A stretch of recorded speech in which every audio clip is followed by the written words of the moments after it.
Hello, my name's Paul and I'm a teacher at SET English. What I'd like to do in this video today is talk about a complicated issue which is causing a lot of OET students problems, and it's related to reading. Okay, so why is it that people are not passing reading as quickly or as easily as they would like?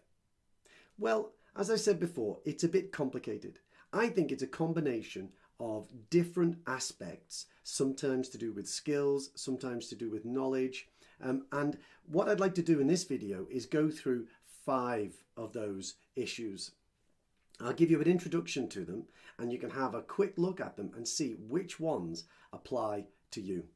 Now, if you would like to find out more information about anything in this video or about the way that SET English teaches OET, or if you'd just like to download the PDF for this video, then just click the link below and you'll be able to get it immediately. Okay, so let's get started. Right, the first thing is time management. A lot of people say to me, how can I improve my time management? Well, what is time management? Time management is a combination of different things that means you can manage your time well. So let's go and have a look at some of the details of the reading exam and we can talk about that.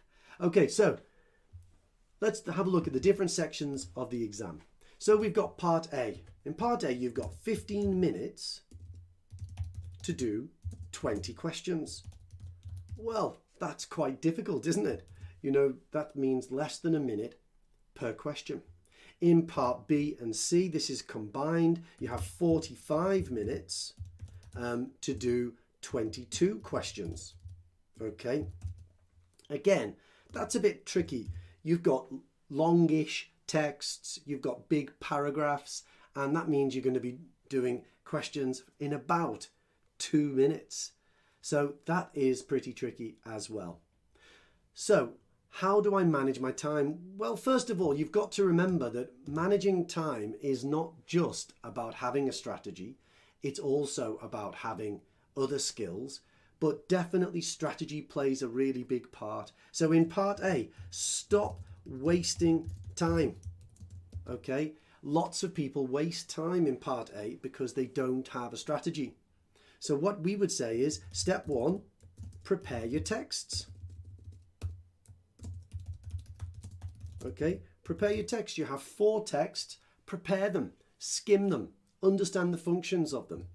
Step 2, have a really good, strong process of keyword analysis. Okay, what you need to do is try and save as much time as possible. That means don't waste time looking at texts which are not the correct one, and looking in areas of texts which are where the answer doesn't belong. Okay, doing long skimming tasks where you're trying to skim a whole big long part A text, it just wastes your time. So have a better 2-step process. At SET English, we've got a very, very good specific technique for this. Get in touch if you're interested. And then when it comes to part B and part C, okay, have a multiple choice process. Have a technique. Okay, don't waste time. I'll talk more about multiple choice questions later on, but have a process. Also, have an overall strategy. Okay? Sometimes questions are too difficult. Don't get stuck on questions which are too difficult. Okay? Don't do it. Be practical. There's no point in wasting your time on questions that you can't answer. Okay, instead use your time wisely, be practical. Okay, so next, what have we got? We are looking at range of vocabulary. Now, vocabulary is obviously a very important part of any reading test. Okay, without the vocabulary you don't understand. Okay, so what do I mean when I say range of vocabulary? Well, I mean range of vocabulary specifically in part C. Okay, I don't mean in all of OET. It's part C mainly where there is a problem. So we can have technical kind of vocabulary such as things like malnutrition. Okay, malnutrition. Or it could be immunocompromised. Okay, these are difficult words. Okay, if you don't know them, you don't know them. Okay, comorbidity. Okay, you've got to learn this kind of vocabulary. But it's not just technical healthcare based vocabulary. Okay, it's also things like academic and research style language. So it could be dynamic or transient or obscure. Okay, how many of these words do you feel familiar with? And then not only do you have technical and academic language, you also have idiomatic language. You could have things like the light at the end of the tunnel. Or you might see something like to take the lead on something. We even saw this word noisy in one of the reading part C texts. It wasn't talking about real noise. It was talking about data that contained a lot of data that we didn't need, as well as the data that we do need. So noisy in terms of data, is that something that you've heard before? Okay, so what's the solution? Well, the solution is read as much as you can. So many people go and do reading tests and they don't read. Okay, people just don't actually read apart from when they're doing their OET test.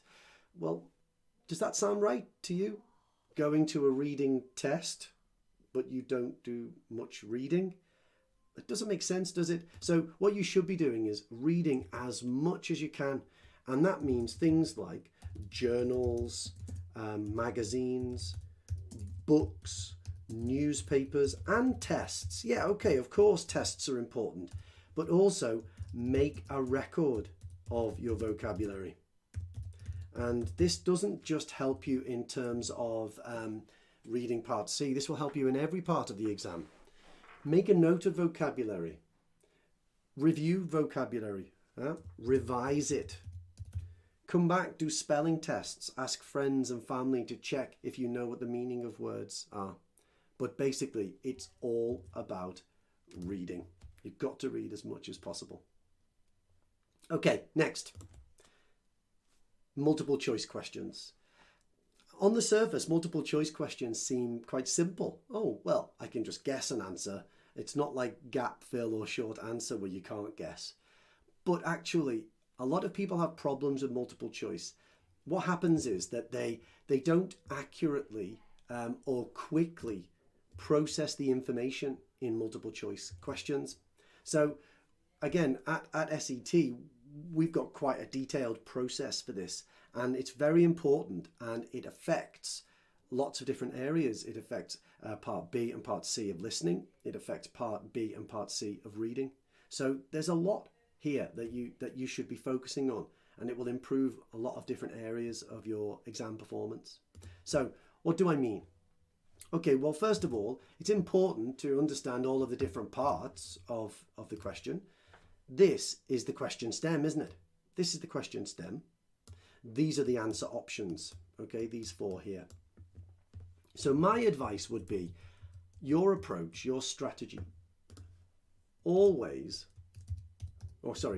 never forget the question stem. Never forget the question stem.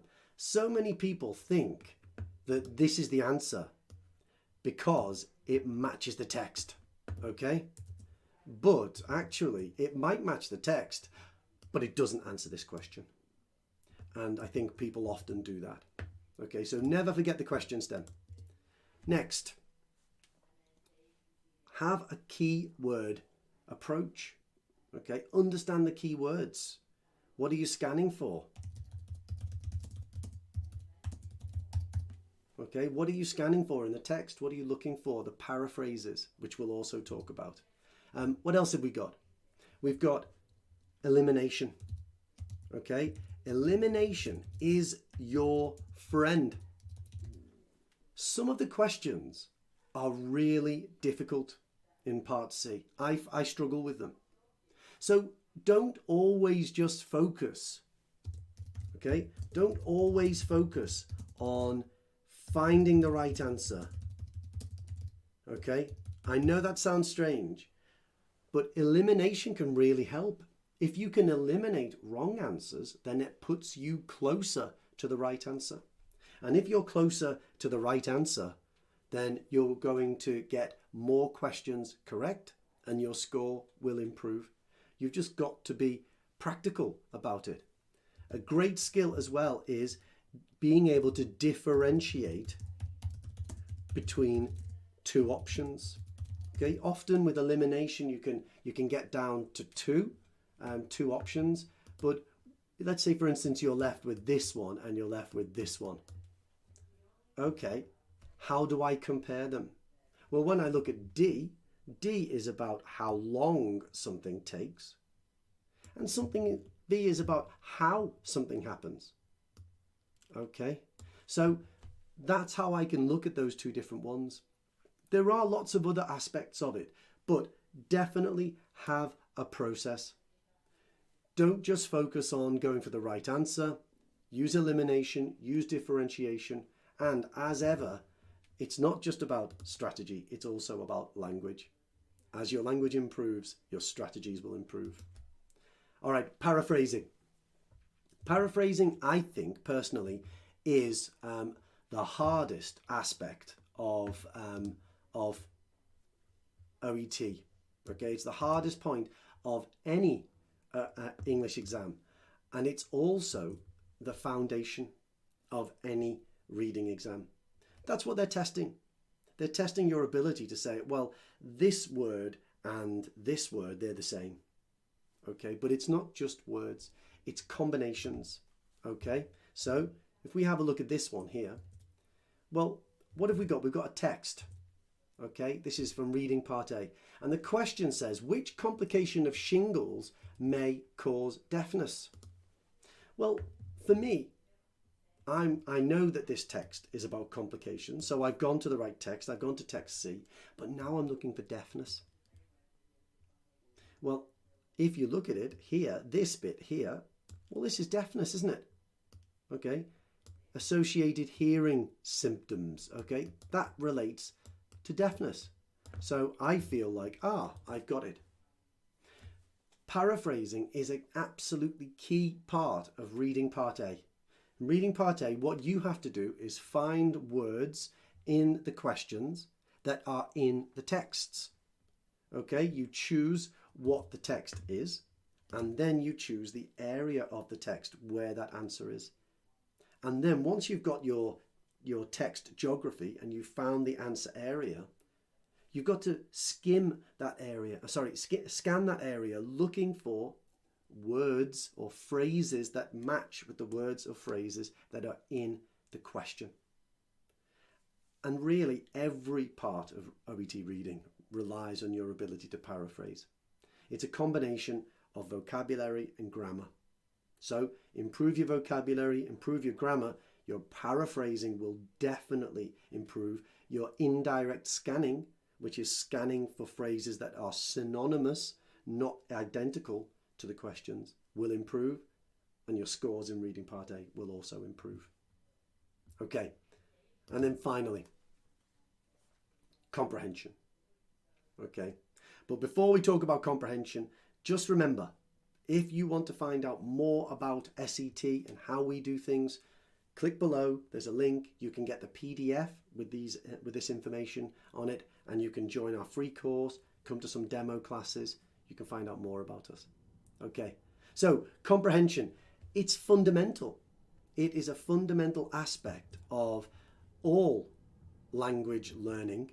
It's a fundamental aspect of how questions work.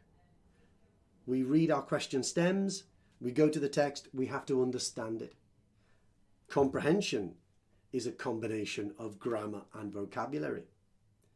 Sentence structures, vocabulary that are in those ideas. So let's have a little look at the document. Here we've got a paragraph. And above that paragraph, I've got some phrases that I call text tools. These are words or phrases that will help to build ideas in reading part C. Paragraphs in reading part C, they have complex ideas. Okay? Complex ideas are made from small, simple ideas. And the way that they build those ideas, it's like a brick wall. Okay? It's like this. One brick, another brick, another brick. Well, how do they connect these bricks together? They use things like linkers, or they use referencing. Let's have a look at some examples. Okay? Here are some examples. This. Well, look at this. It's here. Following amputation, the patient commonly experiences the amputated limb as still intact. This so-called phantom limb can sometimes be painful. Well, this means the fact that the amputated limb still feels intact. That's something that we call referencing. Now, I imagine in your own language that you don't even notice when you're doing it. I often don't notice when I'm doing it in English. But words like this are foundations for how ideas grow and become more complex. And in reading part C, you are being tested on your ability to understand complex ideas that have been put together in paragraphs. So let's have a look at a few more of those. We've got following, which shows sequence. We've got still, which shows that something hasn't changed yet over a long time. We've got referencing. We've got more referencing. We've got a relative pronoun introducing a relative clause. For instance, which shows us examples of things. And, which is addition. And this phrase here, this in turn results in. Okay, we've got results in, which shows us a result of something that came before. We've got this, which is referring to something that came before. It's no wonder that people find reading Part C texts complicated.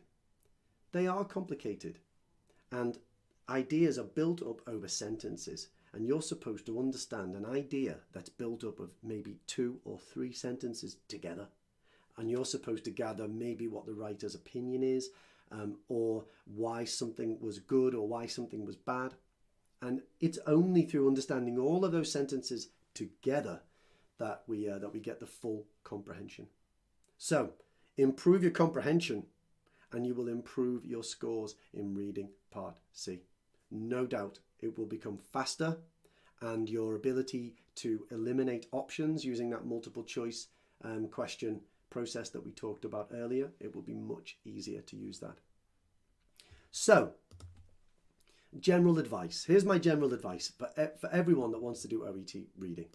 1, just read as much as you can. Don't just limit your reading to when you're doing reading practice. Okay? It's not just about multiple choice questions. The reason why a native person would be good at OET is not because they've got a strategy. It's because they've got the vocabulary, they've got the skills, they've got all of those text tools. They're in here. They understand how ideas are constructed. The more you read, the better you will get at this. 2, don't just rely on strategies. Don't neglect your vocabulary. Don't neglect your grammar. These will improve you. Strategies are great. Strategies are vital, but they are not everything. And sometimes if your language is a bit lower and you think, I'll learn this strategy, you might not pass the test. And then you think maybe there's a problem with the strategy or you lose hope. No. Learn language, learn strategies, do this together. And last, assess yourself. I tell everybody that's going to do OET, the way to understand if you're ready for the OET exam is by assessing your reading and listening.